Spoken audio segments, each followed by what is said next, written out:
everybody, and good evening to my esteemed panelists. It's an honor to be in your presence tonight. Thank you so much for joining us.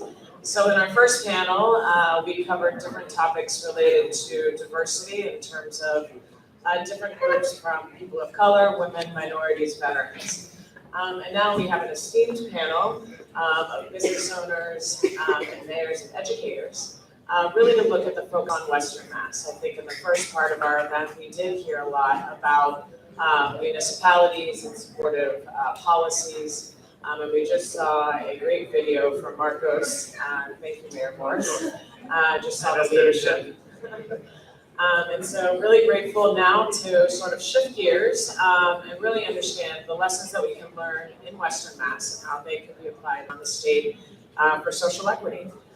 So I'm joined by a great panel, Mark Zatyrka from INSA, followed by Mayor LaChapelle from Easthampton, Jeff.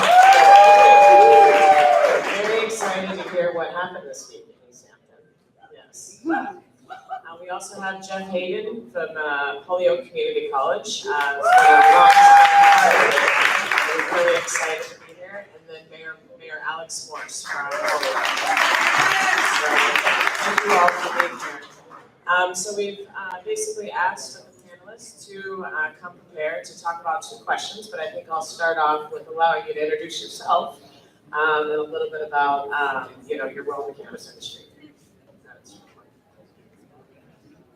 My name is Mark Zatyrka. I am the CEO of INSA. We have locations in Easthampton and Springfield, Massachusetts. We're actually one of the few operators that are locally owned here in Massachusetts. I come from the healthcare background and also nonprofit background. I've been on the board of directors for several nonprofits on the local, regional, national, and international. Started my own nonprofit. Also a patient of cannabis, and have been a cannabis lover most of my life as well. Before we start, the folks in the back, just be a little bit aware to lower your voice for the panelists in the lecture. Thank you. Thank you very much for the invitation. I'm mayor of Easthampton, and I took office in January of this year, of 2008, and the cannabis industry in Easthampton was kind of on already started. There was a lot of language in host community agreements. There was some zoning in place. My city council in particular was very proactive in Easthampton, and I will say that it is a very timely economic development boost for our city, and it's very exciting to be a part of an industry that is unique and brand new. And I can't wait to talk about some of the challenges being in Western Mass with the industry, but also how to keep it open, progressive, and also innovative.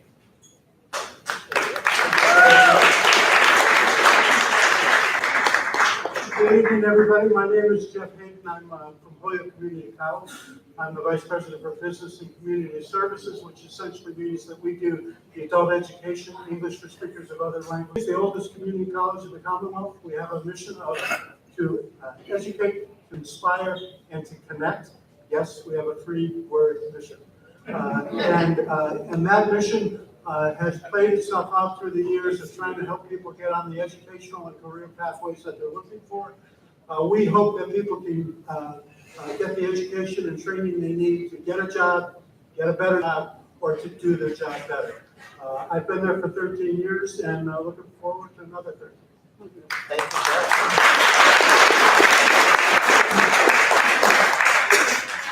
Well, good evening, everyone, and thank you so much for being here tonight. Thank you, Marion and team, for the invitation, and welcome to the City of Holyoke and to the great folks here at Gateway City Arts for having us here and for being great business owners and developers here in the city along Ray Street. As you know, I'm the mayor of Holyoke. I'm in my 8th year now, and I know the cannabis industry in particular has been an essential part of the conversation over the last few years. I know Marcos and I apparently I missed a video, so I hope it came out all right. We never imagined that 8 years ago when we took office that cannabis would be such a driving force behind some of our economic development strategies for the center city in particular. I know back in 2016, I became the first and only mayor to support question 4 with recreational.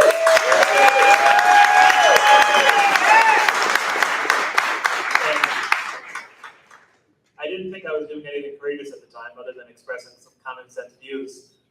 But I really enjoyed the ability to speak with other government officials, not only here in the Commonwealth, but also in the region and around the country. As you can imagine, there's still a stigma of cannabis in general, and particularly among elected officials and policymakers, with the assumption that this is a net negative and we somehow have to use government regulation to counter it. And so I've done my best to try to flip the script on sort of how we embrace this as a potential economic development, workforce development driver for people in our community. And when I supported legalization and when we do the work that we do today, obviously, number one, as a mayor, I recognize the economic development prospects, but I also recognize the impact that the failed war on drugs has had on predominantly Black and brown communities over the last several decades. And so I think legalization itself isn't going to lead to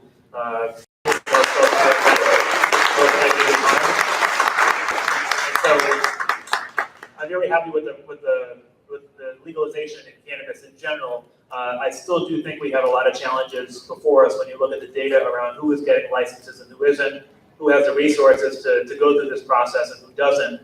And we've tried to do the best we can at the local level, although I'll recognize we still have more work to do, like other communities, of making it as accessible, transparent process as possible. And so anyone who wants a host community agreement in Holyoke can get one. We're not asking for additional fees. We're not asking for donations to organizations in particular neighborhoods.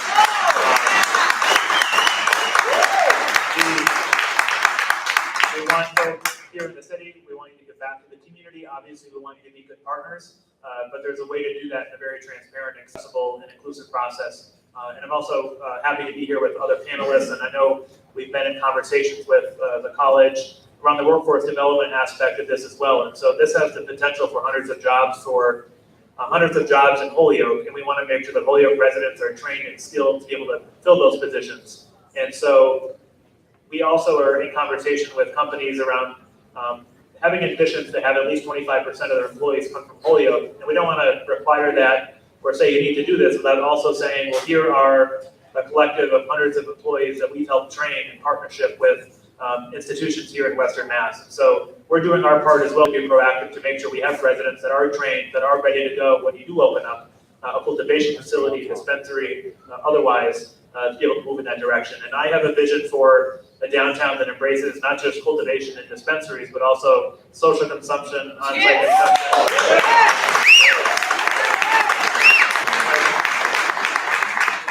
I mean, what better place in Western Massachusetts than along the canals to be able to smoke and eat and drink.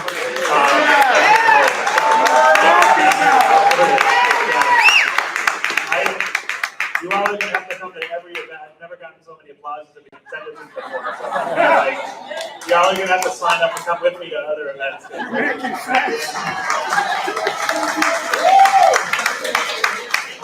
you so much, Mayor Morse. And it's for this reason that I personally and my company, CPRM, has been following and admiring your work for now over 2 years. So I think your leadership in this area is personally transformative.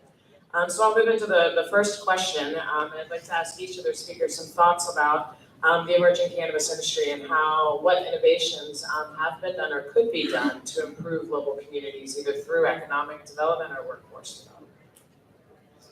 Anybody want to start?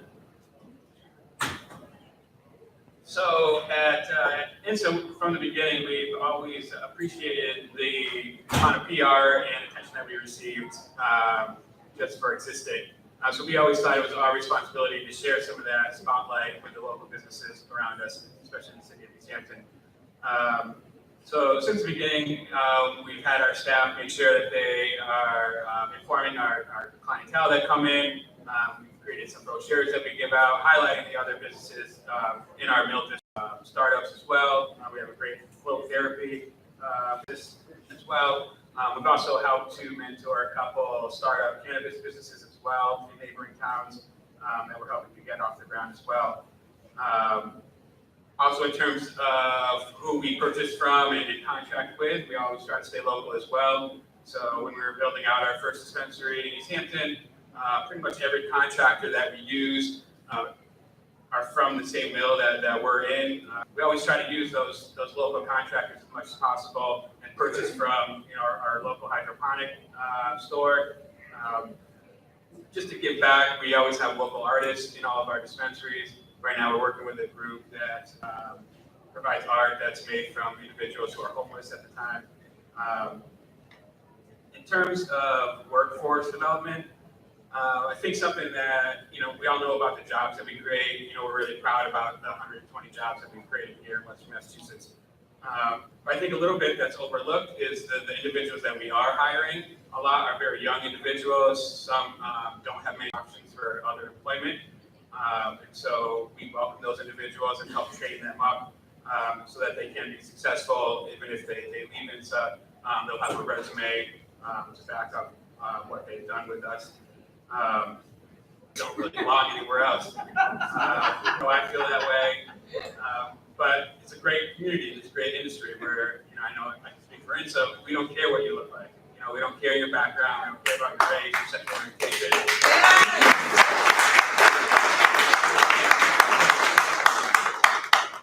We really want to, welcome everybody. We also don't care about formal training, minus some positions, of course. A lot of people that are really great in this industry don't have that formal training or college degree, but that's okay. A lot of us don't know what we're doing in this industry. I think there's, just make it up there. We got it. And I don't think there's a lot of industries out there that can say that have packaging. We all have to work together. It's all one cohesive model that has to work together. So it's a beautiful thing to see people from all these different backgrounds working for this common goal who are just so passionate. So while we don't really care so much about the backgrounds, we do care about passion, we care about heart, and we care about hard work. And a lot of people come in and that's what they give us. And so we have fun, but they also learn that with hard work comes success. And that's the message we try to get across to our staff. We also love the fact that we promote from started at a lower rank within our company and work their way up. So on-the-job training, live as you, or learn as you live kind of training. We're now being managed and directed by people that started from the bottom and now are heading up departments. And that's something that I don't think you can see so much in other industries.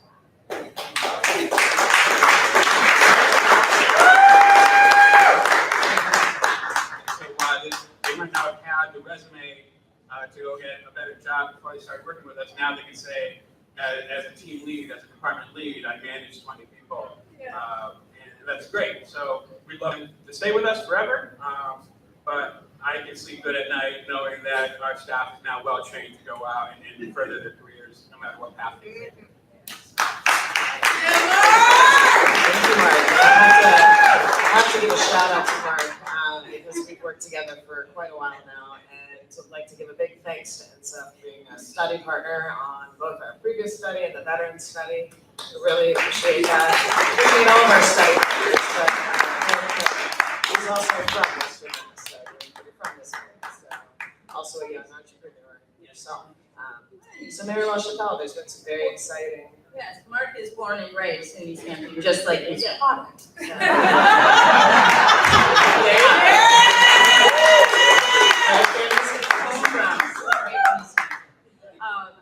So I can attest that Mark has actually done and is doing all that he just stated at INSA, and Easthampton as a city and from the mayor's office, we're very grateful to have INSA as a partner in our first retail dispensary that opened.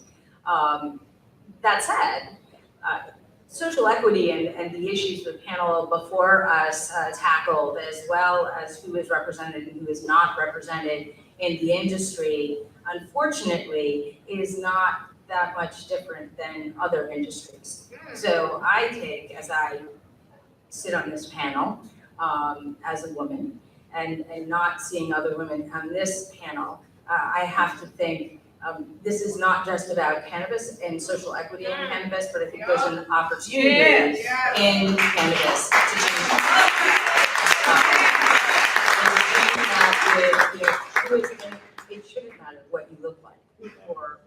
how you identify in any of what I call the special categories that kind of makes the back of my neck itch.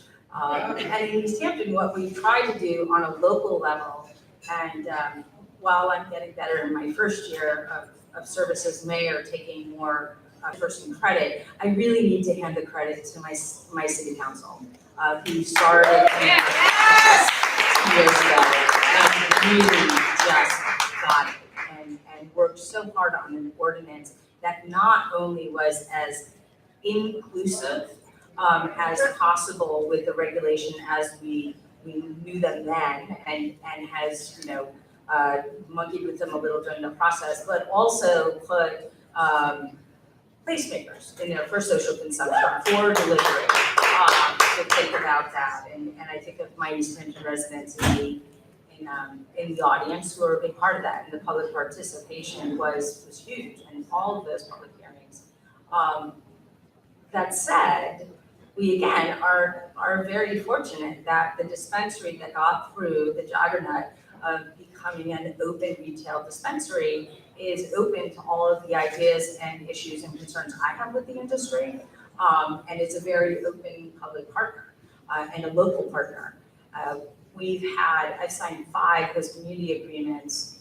The other 4 are in really precarious states. I mean, there's a lot of issues with capital and real estate. Meg from Colorado and I just had a very fascinating conversation. It is ludicrous to me that you tie something that could be life-changing, economically life-changing, not only for the owners, but the employees in the community, to a piece of real estate. I mean, if you really want to go back to colonial America and capitalism, isn't it about land? And who was growing on that land and who was not in the business when I was young, and what I saw in the security industry, and even what I see as a mayor, and what is kind of infused in our laws. And I'm getting it. Yeah. All due respect to cannabis, just not my thing. But I'll tell you a good minded on the cannabis, ordinances and going forward with that. It's very exciting. For me, it is a launching pad though to get into other industries and side industries and keep those doors open. I think many of you in this room, whether I know you or not, it is one thing to kick a door open and to keep it open. I think it's another to be able to start a foundation and be resolute that foundation can be built and really include everyone. And this is the promise of cannabis, quite honestly.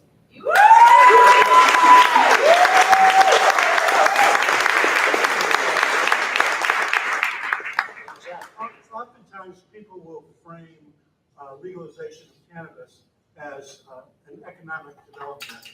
They'll talk about real estate. They'll talk about private investment. They'll talk about real estate and property tax revenue that will be generated. And once in a while, they'll talk about the importance of workforce development. I would suggest to you that social equity is not about a small effort. It's about a huge effort. It's a huge effort in relation to workforce development, because workforce development is economic development. Because if we aren't working, there's no economic development.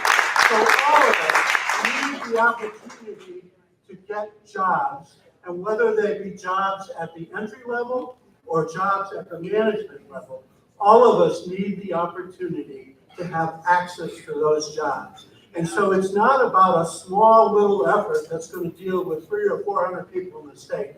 It's about dealing with thousands of people in Western Massachusetts that are unemployed. Whether you go from Springfield, Holyoke Community College decided to get engaged with the cannabis industry for a couple of reasons. But the primary reason was that we knew that this was an industry that was going to generate hundreds of jobs just in Holyoke, not to mention hundreds and maybe even thousands of jobs in the Pioneer Valley. And so we decided that it was imperative that we help people get the basic skills they needed to get those jobs and to turn those jobs into career pathways. so that the person who comes in at an entry-level position today might be owning their own business tomorrow.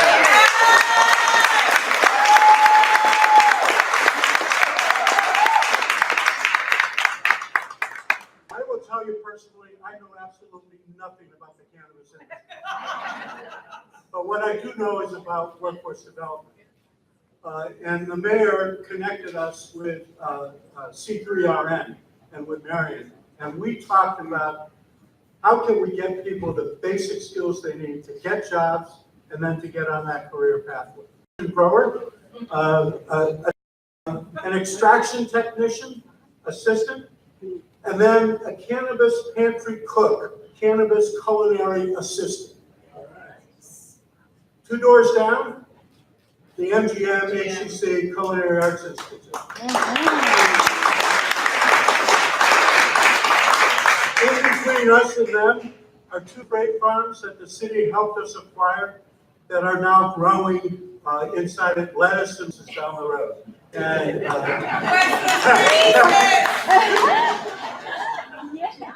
yeah, slowly. But I think our mission really is, let's create occupational trainings to help people get into this industry and get these jobs. We know currently there's over 100 jobs available just to Holyoke at this period of time.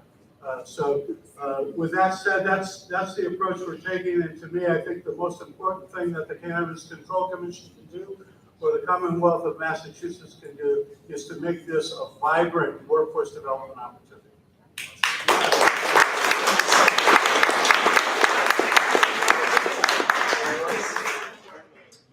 The problem with being fourth on the panel is that everyone else already said all the good stuff. I do really want to thank Jeff and the community college for being a community college really on taking a leadership position on developing training programs for this industry in particular. And I think it's very cool that it's happening here in Holyoke and happening here in Western Massachusetts. And I know students from all across Western Mass, all different counties make up the students at Holyoke Community College. And Jeff had mentioned the partnership at the Culinary Institute on the corner of Race Street and Appleton Street, and the Freight Farms program. I'm glad Jeff mentioned it. Now I have permission to talk about it a little bit. But that was a great partnership between the city using community development block grant funds for workforce development. And no, they're not growing cannabis, but they're learning a skill set, hydroponic, lettuce, and other vegetables. And we could certainly make the argument that they're learning a skill set that could potentially be transferred to another industry. I'm not sure what industry that would be, but an industry here in the city that allows us to use federal funds in a way to be able to help us propel economic development initiatives. And as all of you know, the federal regulations really hamper our ability to do more with workforce and economic development than we could do otherwise. We're home to Mass Hire Holyoke, which is the one-stop career centers across the Commonwealth.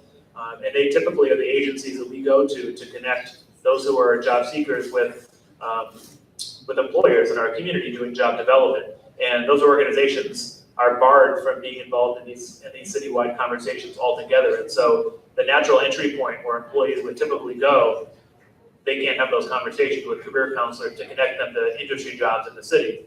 And so what we're doing in the city now is working with a private website developer, not just for the cannabis industry, but inspired in large part by the cannabis industry.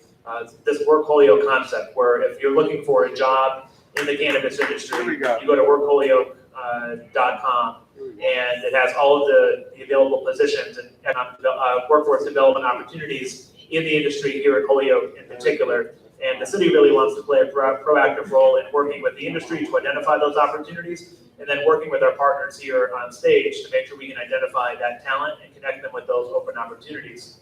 And then in the meantime, how do we also focus on, yes, folks want jobs, but there's also barriers to employment for many young people in our community. And so, GTI Rise in many ways was a model for helping sponsor expungement fairs here in the city, where hundreds of young people came out to get their quarries expunged to make sure that they had opportunity to enter this industry. And we had a partnership with the Chamber of Commerce, who has been pretty embracing of the industry as well, to make sure we were educating the employer base here in the city as to what you can and cannot do, seeing this as sort of a continuation and not necessarily closing your doors to talk about this as an economic development opportunity. So I think there's a lot more that we can do, but there is a lot of great progress that is happening here at the local level.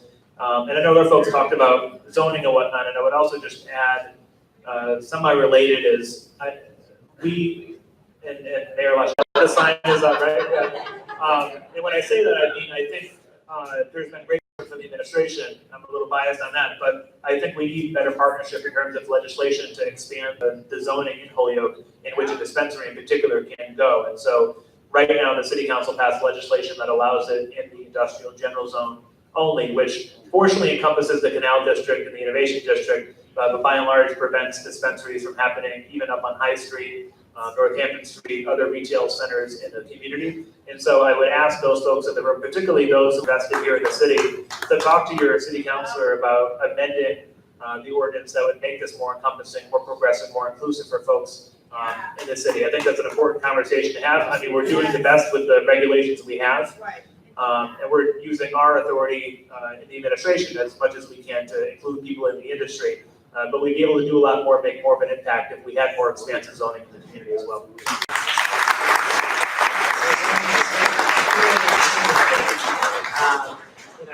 Zoning keeps coming up often, and I'm actually gonna, first I wanna thank everybody again. In terms of social equity, a lot of the discussion at the state level is reserving two license categories, the social consumption and the delivery specifically. And I know that there's both interest. I wonder if you might be able to speak around that issue, around what you think are barriers or opportunities for social consumption. Not to rub it into Mayor Morse's last comments, but I will again thank my city council because this last week, and they've been working up to this, they really after social equity and really putting it into our ordinances and taking a hard look at the number of licenses that we approved and how that needs to shift. So we're looking at some changes with the 6 that we have to add licenses that specifically subscribe to what will be our social equity ordinance, but also take one of those primary licenses that we've had out there and shift it to social equity. I think it shows a tremendous commitment by the city council, and certainly has support from my office and from my point of view, but really starting to craft and look at social equity. I will digress a little bit around that and kind of speak to the legislation I think that we need to see around this industry and quite honestly around liquor as well, is that local control of these substances, of these industries. It's not only what it makes it work for entrepreneurs and those who want to work in the industries, liquors, microbreweries, micro growers, social consumption. It's local. I mean, it needs to be individual and crafted to the community that is in Holyoke. That will not be the one in Cambridge. Amen. You know, when we're talking about social equity going forward, what social equity is in Easthampton, our path to it is dramatically different than my hometown. And for there to be a bar around that, having to do with the council or in a building department, it's just hurting the bottom line. It's hurting innovation, and honestly, it's just hurting basic validation if somebody wanted to pursue how they want to live their life and live their life. So I'm very proud of my city council. We're going to have a great joint public hearing on May 7th with ordinance and planning. Tune in or come by. They're so well educated. I just think to sit there and go, good job. Cinco de Mayo. Cinco de Mayo, yes. Perfecto. Yes. Excellent. I don't know what we're doing, but anyways, I won't do this. Mayor Morse. I would echo a lot of what Mayor LaChapelle said, and I know I mentioned this a little bit earlier, and obviously the demographics, racial, ethnic, class demographics are different in Holyoke than they are in many other communities in Western Massachusetts, and so I think there's more of an opportunity here to build an inclusive industry. There are aspects of the industry, obviously, that have a lower barrier to access via social consumption, on-site consumption, a lot of the aspects of the law that haven't quite been developed for communities like Holyoke, and I've been pressing the commission hey, you have a city, you have many cities that actually embrace the industry. They want to see these things happen. Why is it to legalize it, right? So there has to be because Holyoke voters voted in favor, right? And so the traditional wisdom in the law has been if your community voted against it, then the council or the select board can outright ban it. But now, for some reason, the burden is put on supportive communities to go above and beyond, spend resources to legalize a pathway for social consumption, on-site consumption that would provide a level of another aspect of our entrepreneurial ecosystem in the community for people to start jobs. We also recognize that, through the workforce development programs, like how do we transfer those entrepreneurial skills that many young people have that have participated in the illicit drug market for decades, and making the case that folks should transfer to the legal drug market. So it's not just, while there's hundreds of people that want basic entry-level jobs, our expectation also can't be that they're only entitled or worth entry-level jobs. And so to be able to demonstrate that there's a path towards ownership, that you're not working, it could be decent wages, but you're not just working to make other people profit that aren't necessarily from our community or from Massachusetts altogether, that they're coming from out of state, a big corporate cannabis entity coming in and hiring local people. That's really it at the end of the day. So I think if the state is really serious about equity and making the industry inclusive, it needs to involve the appropriation of real dollars that is actually given to people to be able to help start their business. And without it, the most profitable aspects of the industry, it costs, at least $1 million to build a dispensary. And so, and even more if you want to build cultivation. And so if you're not wealthy or you're not well connected or able to raise that money, you're only relegated to certain aspects of the industry. And so we really want to be serious on equity. If we want to really figure out the fact why we've only had, 1 or 2 folks of color that have actually received a permit from the state out of the dozens that were distributed, it's because of lack of access to capital, and I think you need to address it directly.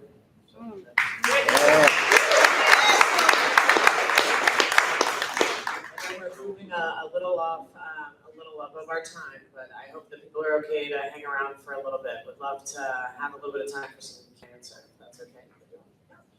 All right. So we'll take one from the audience. Yep. My name is I have the absolute privilege to have a provisional license right across the canal, right here in Holyoke. Cannabis is committed to Holyoke and doing the right things here. We're excited to be here. My number one question for the panel, or actually maybe a suggestion, with the hardest thing being for equity, for minority, for women, or for veteran-owned businesses, the hardest aspect of this entire deal is access to capital. And the challenge is, without that license in your hot little hand, it is next to impossible to raise dollars that make sense for me as an owner to preserve my equity. So we need to flip it. And if it's a legislative fix, then let's do it. But it also requires communities and progressive mayors like the 2 on this very panel, which I'm so grateful to know. Exactly where Mayor Morse just commented on was the difficulty. Yeah, you're spot on, and a lot of it, unfortunately, is at the state level in terms of, the law is clear about needing an address. But I will say, we have people that come in the morning that are new and say we want a host community agreement, and within an hour they have an executed host community agreement. We're not asking for a down payment, we're not asking for a deposit, because the process is so burdensome on the state level. You can get to the state process. We want you here. So we don't want to add another layer of burden on the local level in terms of accessing HCA. You need that to move forward. So very easy to get it in the city of Holyoke. It's consistent, and everyone's treated the same in that sense. So. Good afternoon, Mayor. Both mayors. I'd like to say thank you very much for your openness and inclusion. I happen to have been, I'm an economic empowerment applicant coming to, the purpose of me to stand up here today is not about the dispensary, it's exactly about workforce development. So I myself and my team developed a curriculum when the ARA funding was coming down for the green industry, for insulation, weatherization training, and energy auditing. So curriculum development is something that we do. We're very much interested in it. We have a nonprofit called 10 Fingers, where we're not trying to carry you forever, but we're trying to lift you to the next level. We're very much interested in engaging with you around workforce development, curriculum development, and from an economic empowerment place. Because it's going to be really hard to have conversations with people coming from a disadvantaged community. If you're not coming from that same community, it's going to be really hard to develop trust and consistency if you're not looking like them and representing them and understanding their struggles and their plights. So myself, my company are opening our arms to you in support of developing curriculum from a nonprofit perspective. Thank you very much.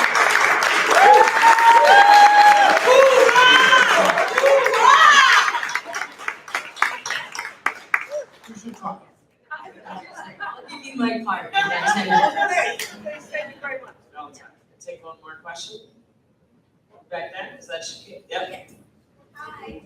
My question is specific to the mayors on the table, but feel free, or on the panel. I'm Shakia Scott from the Cannabis Control Commission. I'm going to piggyback off of Kyle's earlier question to the other panel.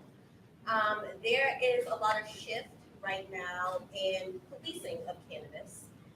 Going to shift from, straight arrest and incarceration to what we talked about. Can you, as a mayor or your city council, see in disproportionate impact represented in new numbers and in new methods through the new policing of legal cannabis? It's a great question and great point, and I will start off by saying it would be great to be able to assess and look at the data to be able to see marijuana-related arrests. We'll say we got on Earth and they'll be here long after we're gone. And when you look at sort of the type of crime that we focus on here in the city of Holyoke, I know our police chief says this often, that low-level drug offenses are not the priority of the Holyoke Police Department. We spend very little time, resources, police officer time, if any, on enforcing low-level drug offenses. And when we do our best to make sure that folks who need access to treatment get treatment rather than incarceration. But it's really focusing on violent offenders, higher level heroin in the community, and we haven't seen we have had the police department involved with companies that have been looking to come to Holyoke, whether it's around delivery or security and things like that. The police department has been pretty inclusive and accepting of the industry, and I can't speak for every officer, of course. All of us have implicit bias in many ways and has acted out in different capacities based on our profession. But we'd love to replicate if there's models or curriculum or language or things we can do directly with the police department to make sure that we're not coming up against those challenges. So I would, this is a great example of just the difference because of a couple of other reasons. When I took office in January 2018, soon after, I invited the Department of Justice into our city to take a look about how we actually relate to each other, how we don't relate. Easthampton is 93.6% white. And about 2.5 years ago at our high school, which is about 70% white, we had some really serious issues. And really, probably not surprising to many in this room, those issues were not contained to the 542 children who go to our high school. It's way past that. So Department of Justice came in, we did a site-based resolution process with the police department, and our police chief with Department of Justice and myself kind of created a wider net of community relation liaisons in every part of our community, whether that's veterans or in the schools, whether that is with domestic violence survivors or those who I created about 6 or 7 months ago. And cannabis came up. And what the issue was is that in Easthampton, we all know how we look, right? I mean, 93%, maybe somebody has a really good tan, but, and that's the truth. I mean, that's just what it is. Yeah, I mean, so all of a sudden, there was this fear, and you could hear it, like there's, other people are going to come over the mountain. And I love to say, I came over the mountain and you elected me mayor, but it's different, But to have that, cannabis has brought up some really tough conversations in my city that aren't gonna go away. And if things go well and they're going better and better every day, that Easthampton won't look so much the same. And that's okay, and this industry is bringing that, but the conversation is really, they're brutal. I mean, super, super tough. Hi, Diana, how are you? But we're working on it.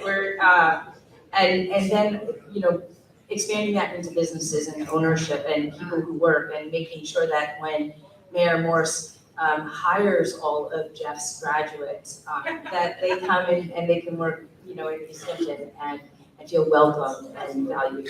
I certainly know they do at INSA, but getting them to and from, it's a tough conversation and it's stigma, which is, you know, it's heartbreaking. It's really cruel and heartbreaking that conversation has just begun. And honestly, fun, because the industry that has potential a lot of money. I mean, it's not because all of a sudden people are saying, oh, this is really bad. It's still a lot of money. Yeah, so we want to do it.